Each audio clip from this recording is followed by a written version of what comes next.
Keller Williams adopted a really great analogy of the buffalo in the Colorado plains, the Rocky Mountains. They see the storm coming. Buffalo turn, face the storm, and they charge it together. It's a great analogy for business, for life, and definitely for real estate agents. But what do you say when the storm is here right now? I'm going to need some vulnerability from you guys, some honest answers. Raise your hand if you feel the storm right now. Raise your hand. And if you're not raising your hand, you're a liar. Just kidding. The storm is here. I wish I could be in a position where I said, the storm is still coming. We're still getting ready. Let's get fired up, get ready for the storm. I wish I could say, man, that storm behind us last year, that sucked, right? But it's done. We're in the middle of it. And it's always difficult to talk when you're in the middle of the blizzard, basically. So I want to give an analogy. Jay Papasan has this triangle, and it's actually an iceberg. It's in the one thing. On the top of it is productivity. And remember, it's an iceberg, so it's in water. So all you see is productivity. Just below the surface is priorities. Just below that is purpose. Okay? Now I'm going to kind of rip off that analogy and say that that's a mountain. When you're in the storm and the clouds start rolling in, the very first thing you lose sight of is the top, the productivity. You start to feel a little bit of a squeeze, a little uncomfortable. Suddenly you start noticing how much Netflix costs, YouTube Premium, all those services. But then the storm keeps coming and you can't see the productivity anymore, but you still have your priorities, okay? And I would say the priorities are a lot like a map. So I printed out, because I couldn't find an actual map anymore. I used to have a Thomas guide in high school, but it's gone now. I don't know where it is. I used to have a Thomas guide, yeah, driving stick with a soda in my hand, texting at the same time. It was great, high school days. So here's a map. And even if you're in the storm, you can always rely on your map, okay? You have a map in your hand. This is where the priorities are. It directs you, tells you when to turn, tells you where to go. And nowadays, it tells you when you're even going to get there. I mean, it's amazing. Now, we have something in Keller Williams, and if you don't know the answer to this, I have failed you as a team leader, okay? It has priorities involved in it. What is the one sheet we use that is our map that keeps track of our goals, priorities, and strategies? Anyone?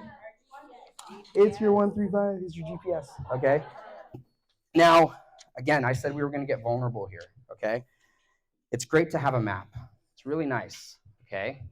If you've ever been in a blizzard, okay, my wife is from Wyoming. Karina's from Wyoming, and they have the weirdest thing in Wyoming. It's called winter. And we don't go there anymore in the winter because it's more expensive and it's miserable, but it was minus 15 last time we were there. Yeah, and that was a couple years ago. And of course, I was like, I'm going to go for a run because I can, right? Well, aside from the obvious dangers, they don't tell you that your nostrils will freeze shut. And that's why you can't run half the time. But anyways, my point is, when you're in a blizzard, I would rather freeze to death than take my hands out of my pockets, take off my layer of gloves, my second layer of gloves, my third layer of gloves, and then unfold a map, okay? So my point is, if the blizzard gets hard enough, kind of lose track of your priorities. Raise your hand if your priorities are a little out of balance right now. Okay, some people, okay? Keep in mind, it's not always in your control. You might have a hard year, sure. What if you get rear-ended on the freeway? Somebody gets sick. Kids get grounded. Spouse gets laid off. So you don't always have control over your priorities. So let's take a step further. Okay, we can't quite see the production. It's there, but it's hard to see right now in the blizzard. The priorities might be out of whack a little bit. Brian Buffini says it's not balance, it's balancing. You're always overcorrecting and correcting and spinning the plates on the sticks. The purpose. Okay, I would argue that the buffalo in the middle of the storm, they can't see the direction they're going necessarily. They don't have the directions, but they're remembering the purpose, and that is to get through the storm. Okay? Here's just one last exercise I would like you guys to do. My background is in the fitness industry.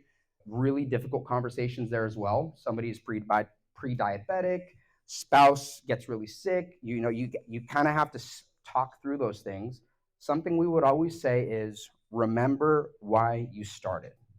So here's what I want everyone to do. I want you to take 30 seconds. I'm going to let the quiet, I'm going to do the silence, let it do the heavy lifting. I want you to think back to when you got your license. Now, I don't mean you decided to get your license. I don't mean you signed up with Keller Williams and made the best decision of your life. I mean when you got that piece of paper that said, congratulations, you passed. Think back. I'm going to give you 30 seconds. I want you to think back, put yourself in those shoes. What were you excited about? 30 seconds. You really forget how long 30 seconds can be. Now, the question I want you to ask yourself is, are you still thinking about those things? Is that the reason you're still going to the office? If the reason was your kid, your spouse, investing, whatever it was, I need you to promise me that you're going to remember why you started. Okay? The productivity isn't necessarily going to motivate you in the middle of a storm. Sure, it could. Hopefully it does. Okay? The priorities might be out of whack. Somebody's got to fix the car. Basement flooded. If you have a basement in California. Okay? But do not let your purpose, okay, don't let that get lost. I need you guys to remember why you started. I need you to promise me you're going to remind yourself of why you started. Okay? I would love to say that next year when I'm standing, maybe I'll be standing here next year, and we have this conversation, everyone here is going to be here. That's what I would love. Okay, and my vision, our vision for Keller Williams Pasadena is to create the wealthiest real estate agents in the city of Pasadena. That is our vision. And that starts by remembering why you started. Okay? So can you guys promise me that? Yep. Perfect. All right, guys.